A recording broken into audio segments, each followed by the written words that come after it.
Did you change my wife's room to a cheap suite? Don't forget to comment where you are hearing this story from. The black taxi slid slowly up to the main entrance of the Grand Elysee Hotel, a gleaming glass and marble building in the heart of the city's financial district. It was the kind of place where every detail whispered exclusivity, from the white-gloved porters to the indoor waterfall that gently spilled into the lobby lit by crystal chandeliers.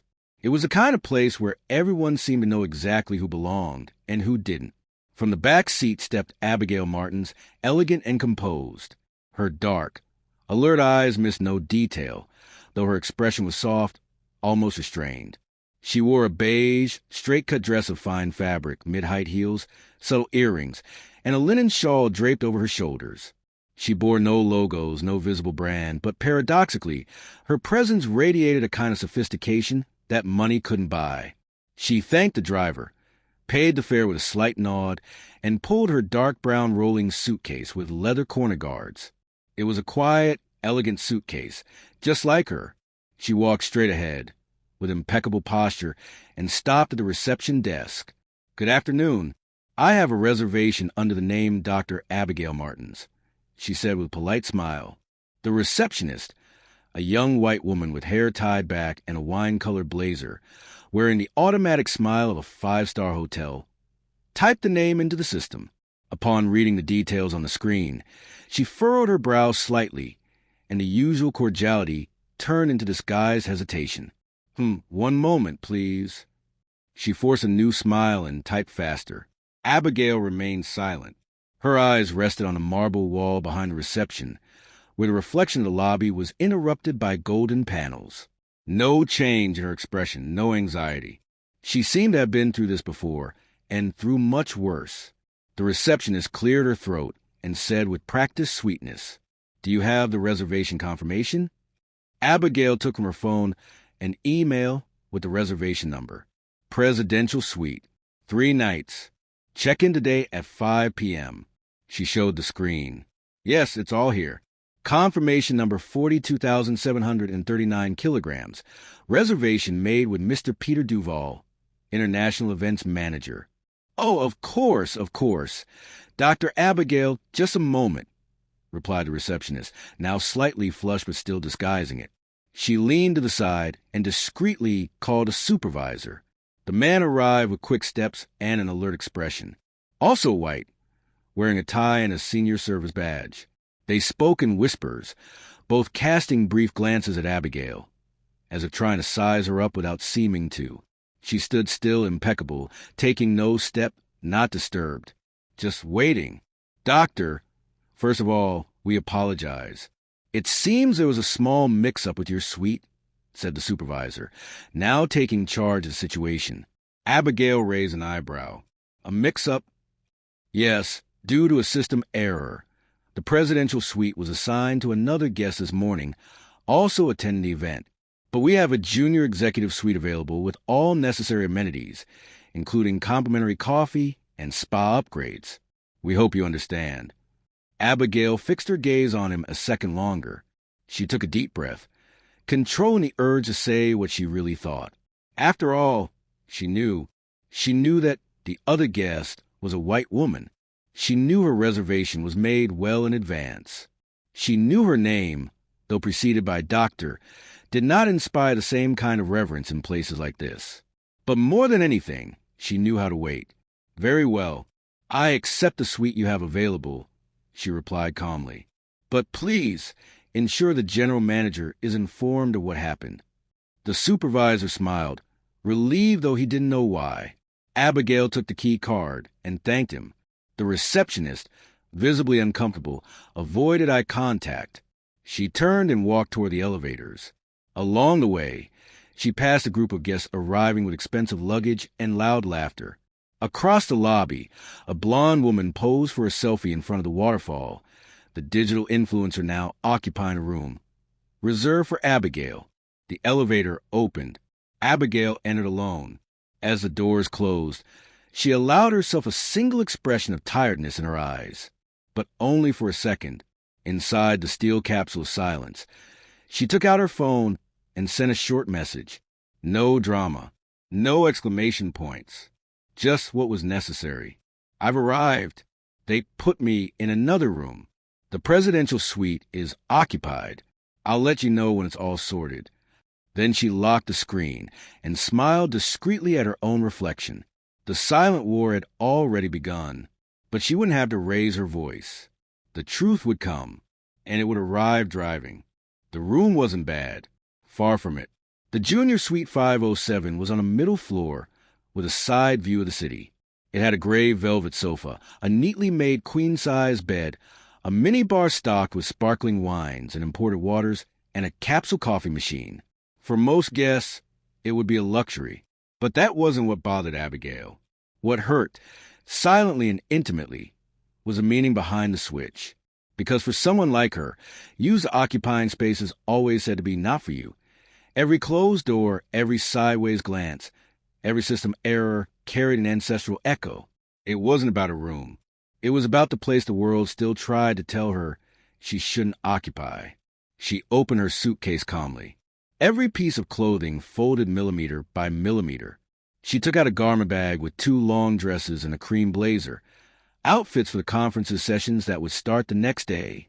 She was there as an honored guest, the keynote speaker for the opening, after publishing the most talked-about book of the year on social justice and modern democracy. And yet, she had been relocated without consultation, moved from the suite that was rightfully hers. Moved, like so many times before. She took a deep breath and decided not to give in to bitterness. She opened her laptop, connected to hotel Wi-Fi, and began reviewing her presentation slides. But something bothered her. It was the kind of thing only those hardened by life learn to notice. Subtly unequal treatment. In the elevator, she noticed a couple steps slightly aside when she entered. At reception, she observed how attendants addressed other guests with a reverence not offered to her, even with the title doctor displayed on check-in. In the lobby, staff seemed to hurry to open doors for others, but never for her. On the computer screen, the slides remained, charts, impactful quotes, theories. But her mind was elsewhere. Abigail knew it took more than books to make the world understand some things. She glanced at the clock. 7:12 p.m. She shut the laptop and headed to the hotel lounge. She wasn't hungry, but she needed to observe. The lounge was on the ground floor, with direct access to the main restaurant and cocktail bar. It was spacious, filled with mirrored columns, low sofas, and people speaking softly as if in a theater play. Musicians played live jazz. A white woman played the harp with precise fingers, and in the background the clinking of crystal glasses was heard. The air smelled of vanilla, roses, and exclusion. Abigail sat on a sofa near the window. The waiter passed by her twice before asking if she wanted anything. She ordered black tea with lemon. He didn't smile, just took note. Across the room, she saw a group being photographed. She recognized a blonde woman from the lobby, the influencer occupying the presidential suite. Tall, tanned, wearing a tight dress and shiny shoes, she posed among businessmen and a smiling federal congressman. In the caption, a photographer whispered to an assistant. She heard, "Ambassador of the new generation, digital icon of Brazilian culture." Abigail lowered her eyes to her own cup of tea. Brazilian culture, she repeated silently, and wondered how many times her culture had been devalued, silenced, ridiculed. To now see the term used as a frame for a photo she would never be invited to enter. She grabbed her phone, not out of anger nor vanity, but on principle, sent a short message. The same person as before. A. Someone who was not only her husband, but her war companion, her mirror, her safe harbor. Confirmed. White influencer in my place. Still observing. All as expected. She put away the phone. For more than an hour, Abigail remained in the lounge, as if part of the furniture. She saw waiters pass by her, as if she were invisible. Heard executives casually comment about too many quotas in university. Noticed how white women looked her up and down, trying to guess if she was a stylist, an escort, or just someone invited by an important person.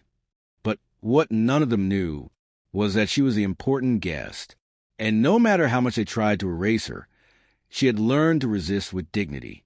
When she stood up to return to her room, she was approached by a blonde woman in a red dress. "Excuse me, do you work here?" Abigail froze for a second, looked the woman in the eyes, smiled. "I do work, yes, but not here," she answered with surgical kindness. The woman frowned, confused. Abigail thanked her and moved on.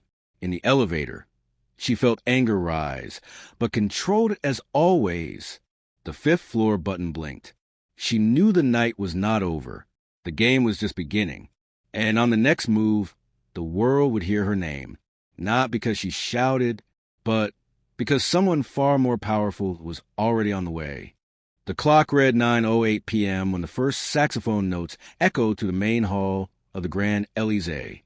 The lights, previously cold and neutral, took on amber tones, bathing the space with an aura of prestige and exclusivity. Long curtains covered the windows facing the street. Inside, the world seemed like a set isolated from the rest of reality, a bubble where only smiles, champagne, and calculated applause existed. The Brazil-Europe Economic Integration Gala was the night's highlight. The press had already reported the presence of politicians, businessmen, artists, and influencers handpicked to represent Brazil's new elite. Abigail knew it was all performance. She knew because she had seen the same script before, just with new actors.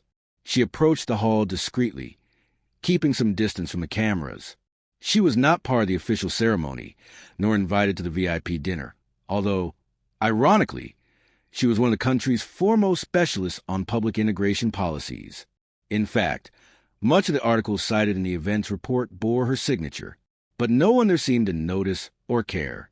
At the back of the hall, on a podium lit by warm spotlights, a presenter in a suit stepped onto the stage. Behind him, an LED panel displayed the event logo and the phrase, "A new generation representing Brazil's future." "Ladies and gentlemen, it is with great pride that we begin this historic evening," he announced enthusiastically. "And open with a golden key, we call to the stage our cultural ambassador for night, a strong, inspiring woman with over 3 million followers and a modern vision of the Brazil we want to build. Clarissa Ferrer."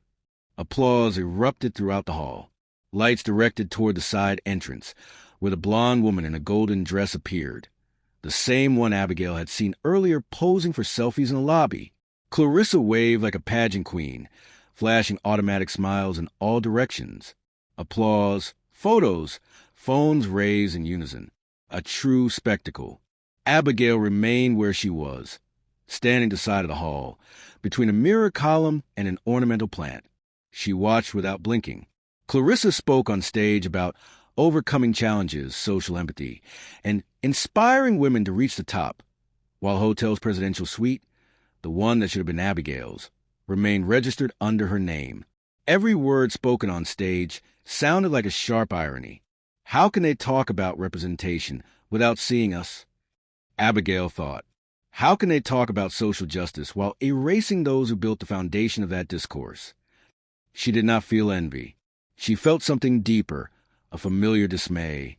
The certainty that for women like her, recognition always comes with an extra test, one more obstacle, an invisible filter to overcome. As Clarissa finished her speech, a waiter approached Abigail with a tray of glasses. "Champagne, ma'am?" She declined with a subtle gesture. "Just tea. Hot. No sugar, if possible." The waiter hesitated, as if puzzled by the request in an environment where everyone drank something cold and expensive. But he nodded and walked away. Abigail looked around. The hall was full. Smiling faces, expensive clothes, vain looks. And still, she knew, none of them would be remembered in the story that truly matters. Because the glow of the lights lasts no longer than a night, but the glow of truth that endures. As she walked discreetly around the perimeter of the hall, Abigail noticed a man in a suit watching her. He was one of the event organizers. She recognized him from a previous panel where he spoke about strategic diversity in business. He looked at her for a few seconds, as if trying to remember where he knew her from, but soon gave up. After all, black women are easily forgotten when they're not serving trays or cleaning tables. Abigail laughed silently at the irony. She knew that if she were there dressed as a maid, she probably would have been noticed faster, but never heard. Her phone vibrated in her bag. A single notification. "Hey! Arriving soon. Nothing else. But that was enough to change the temperature of her body. She took a deep breath, closed her eyes for 2 seconds, and knew the game was about to turn. She sat back down, now facing the hall. She wanted to observe every detail. She wanted to see how the room would react when the presence of someone who could no longer be ignored entered the front door. For her, for all she represented, she knew he wouldn't come with anger, nor with revenge. He would come with presence, with name, with power. And when he came in, no one would ask who she was. On the other side of the covered glass, the city breathed between car lights and muffled horns. People dined in anonymous restaurants. Couples argued in nearby apartments.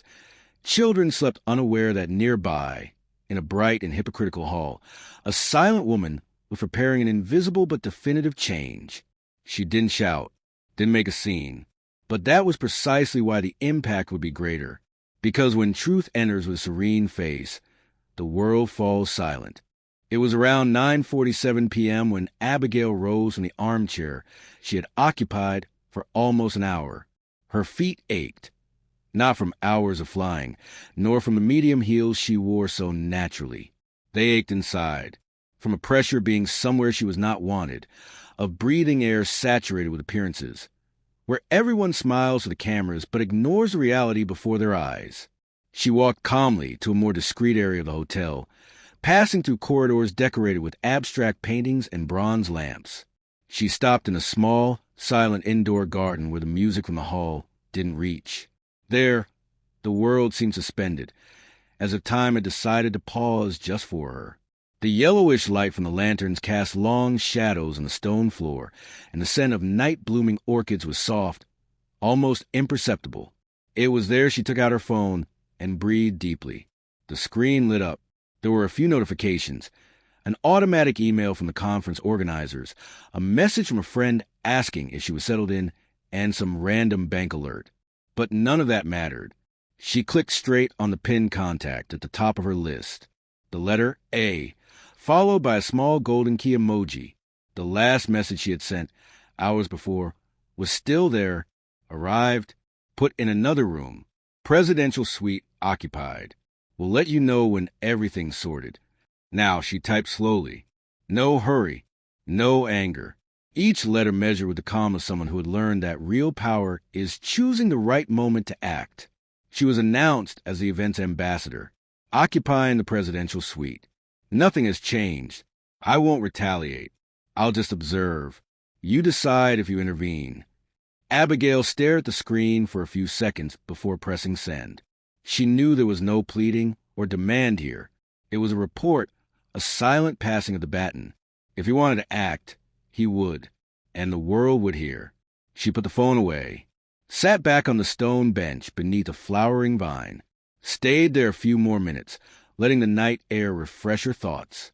In that moment, she remembered the first time she was excluded from an event she was supposed to speak at.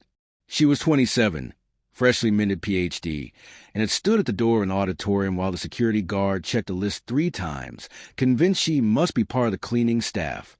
That night, she cried alone in the bathroom. Not anymore. Now she knew the game. And most importantly, she knew she didn't have to win it alone.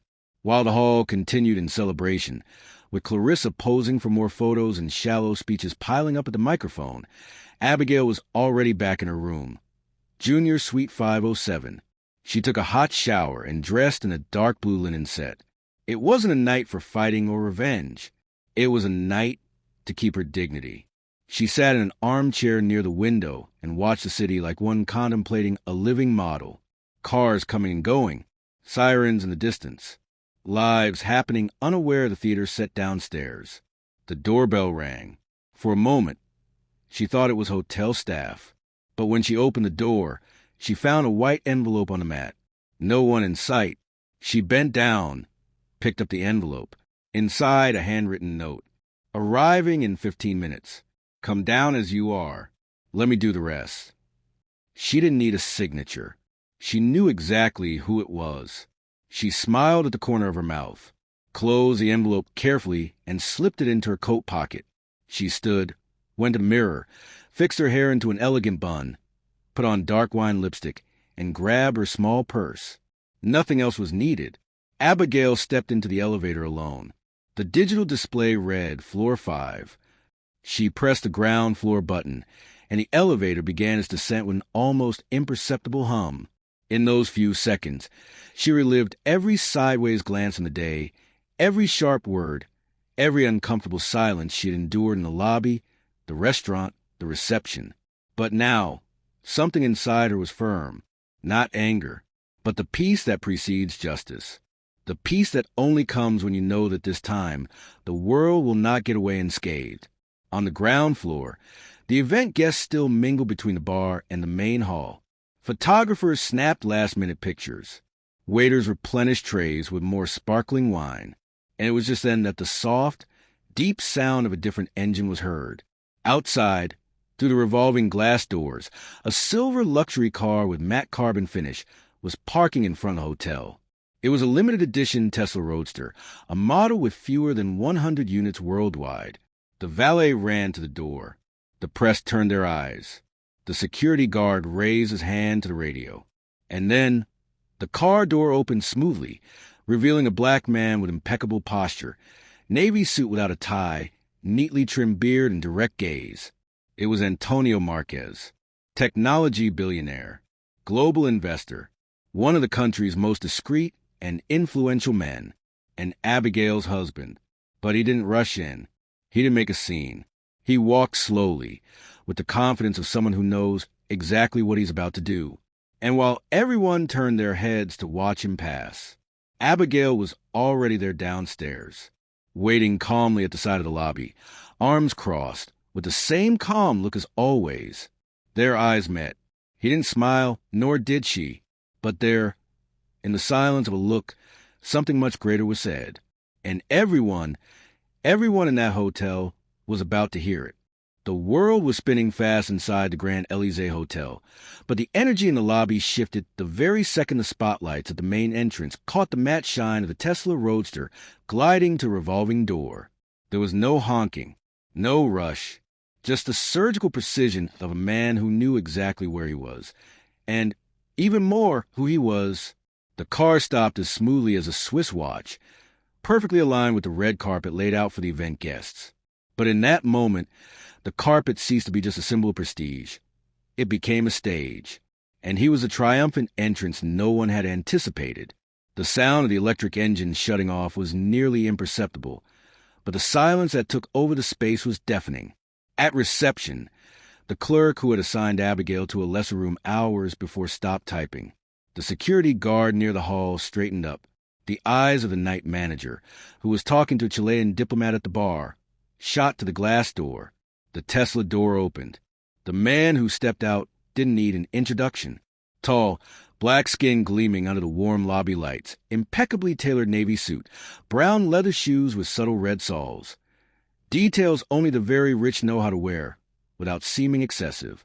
Antonio Marquez, global investor, founder of one of Latin America's most valuable startups, responsible for a fund that had saved this very hotel chain from bankruptcy during the pandemic. And, above all, Abigail Martin's husband. The silence turned into tension. The sounds of heels and clinking glasses slowly faded, as if his presence altered the gravity of the place. With firm steps, Antonio walked to the entrance, ignoring the valet. Event photographers, who initially didn't grasp the moment's importance, raised their cameras belatedly.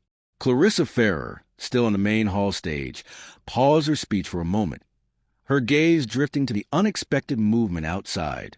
Abigail stood at the side of the lobby, upright posture, dark coat, draping over her body like a frame, eyes fixed on a man now walking toward her. They didn't hug. No kisses or caresses were exchanged. They didn't need to. What was between them was deeper. It was a complicity of those who have faced closed doors of the world together. Antonio stopped beside her. He said nothing immediately. He simply scanned the surroundings, the nervous receptionist, the security guard pretending normalcy, and the general manager who now appeared hurried, coming from the back of the hotel with his jacket askew and sweat trickling down his temple. "Good evening, Mr. Marquez," the manager said, forcing a smile. "What an honor to have you. If we had known that..." Antonio raised his hand, a subtle gesture, and everything stopped. "In which room is Dr. Abigail Martin staying?" he asked calm, almost politely. The manager hesitated. He looked at the receptionist, who turned pale. "Well, there was a small system glitch, but we are already fixing it. I didn't ask what happened. I asked which room she is in." "Junior Suite 507, the receptionist murmured, her voice faltering. Antonio stepped forward. The tension in the air was palpable. Everyone knew that protocol no longer mattered. Now, what was at stake was the integrity of a woman who carried a world on her shoulders and had been diminished in front of everyone. "And who is in the presidential suite?" he continued. The manager hesitated again. "A special guest of the event, Clarissa Ferrer. She was relocated to the suite as a courtesy from production." Abigail didn't move. She just looked at her husband. Antonio stared at the manager like a master looking at a rookie trying to teach him a lesson. "That suite was reserved 2 months ago by me in my wife's name, paid in advance, with an exclusivity clause, with a non-redistribution clause. And you gave her suite key to a digital influencer." The manager was now sweating under his tie. "It was an administrative error. We are already correcting it." Antonio didn't answer. He just looked around and saw the faces gathering, some discreetly curious, others pretending not to look. But all knew now that something very wrong had been done. "Come with me," Antonio said calmly to Abigail.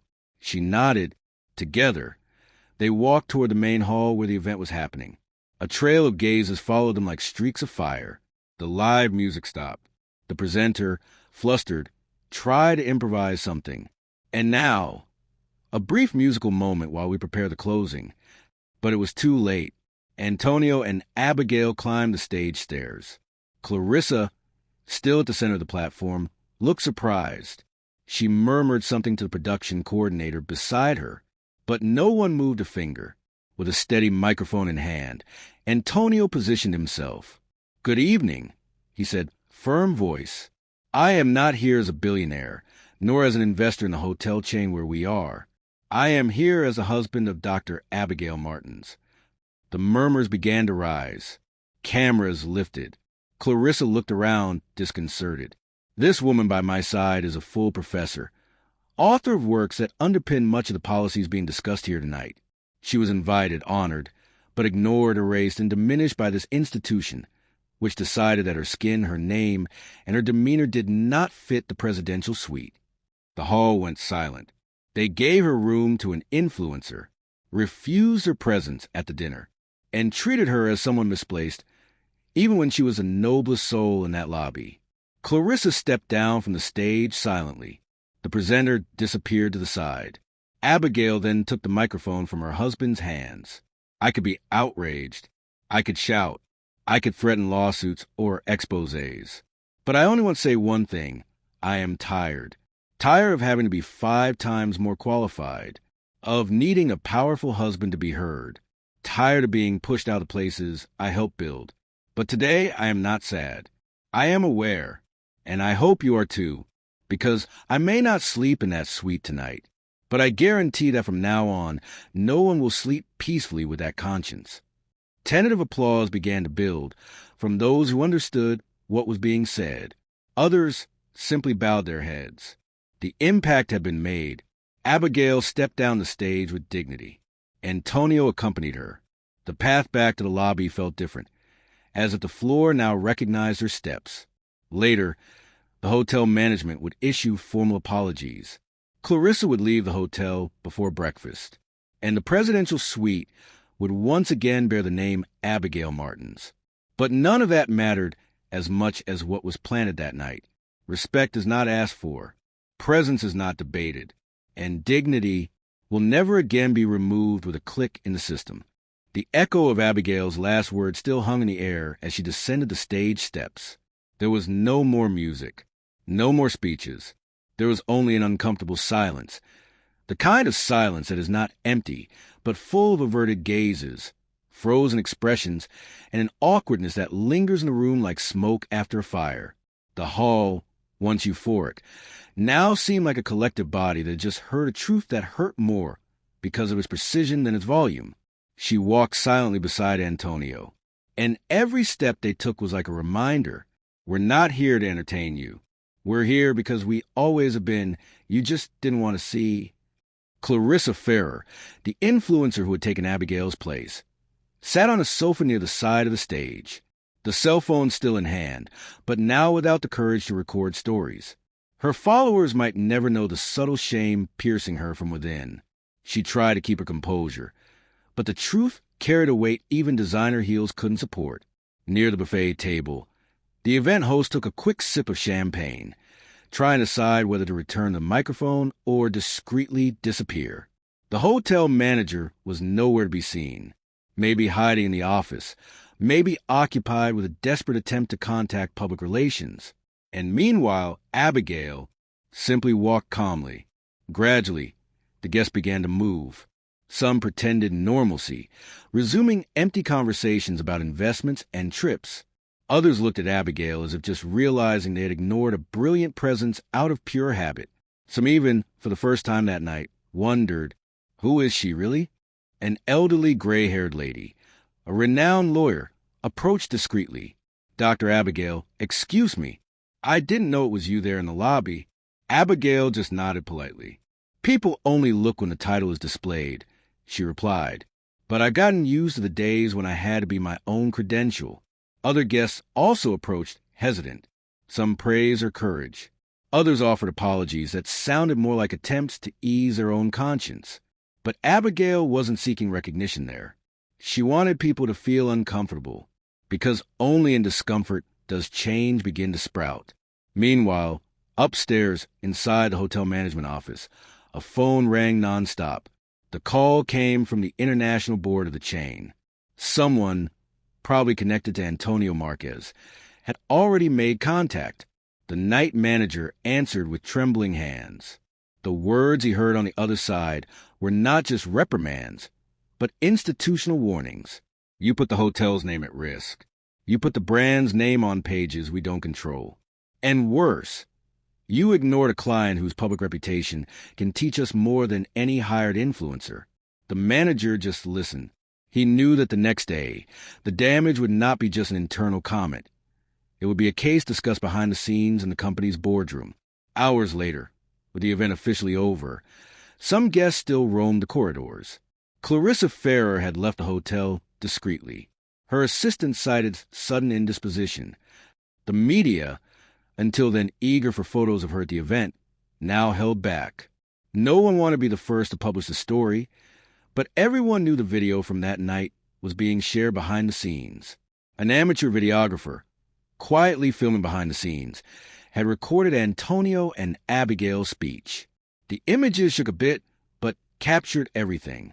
The silence, the tense faces, the strength of words spoken calmly, and most importantly, the changing gazes.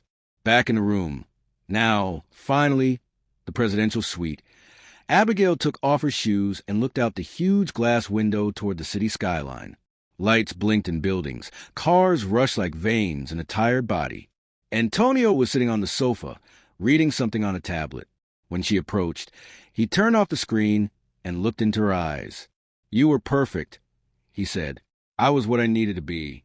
No more, no less. She sat beside him and rested her head on his shoulder. They were silent for a few minutes. I think you'll have to talk about this in the coming days, he said softly. Journalists are already sending emails. People want to know who the woman from Suite 507 who turned the hotel upside down is. Abigail smiled, tired, but not a bitter smile. It was a smile of someone who knows that, finally, her presence was recorded in the world without needing to ask permission. Let them come. But this time, I won't come as a surprise. I'll come as the one who should have been heard from the start. In the lobby, the red carpet had already been rolled up, the glasses washed, the arrangements dismantled, but her name, that would remain there, etched on invisible walls.